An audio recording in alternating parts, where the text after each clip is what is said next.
வங்கிகளில் கடன் வாங்க எண்ணுபவர்களுக்கு மகிழ்ச்சி அளிக்கும் விதமாக சிபில் ஸ்கோர் இல்லை அல்லது குறைவாக உள்ளது என்பதற்காக முதல் முறையாக கடன் கோரி விண்ணப்பிப்பவர்களை வங்கிகள் நிராகரிக்க முடியாது என்று மத்திய நிதியமைச்சகம் தரப்பில் விளக்கமளிக்கப்பட்டுள்ளது. நடப்பு மழைக்கால கூட்டத்தொடரின் போது இது தொடர்பாக மக்களவையில் பேசிய மத்திய நிதித்துறை இணையமைச்சர் பங்கஜ் சௌத்ரி, கடன்களுக்கான குறைந்தபட்ச சிபில் ஸ்கோர் எதையும் ரிசர்வ் வங்கி பரிந்துரை செய்யவில்லை என்று கூறினார். கிரெடிட் இன்ஃபர்மேஷன் பியூரோ லிமிடெட் என்கிற நிறுவனம் மும்பையை தலைமையிடமாக கொண்டு செயல்படுகிறது.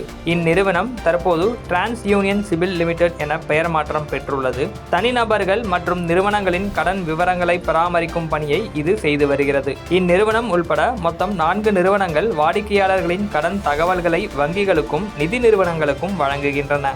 வாடிக்கையாளர்களுக்கு சிவில் ஸ்கோர் எனப்படும் கடன் குறித்த மதிப்பெண்களையும் அளிக்கின்றன.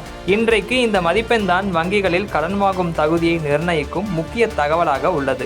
550க்கு மேல் 900 வரை சிபில் ஸ்கோர் பெற்றிருந்தால் கடன் கிடைப்பதில் சிக்கல் இருக்காது.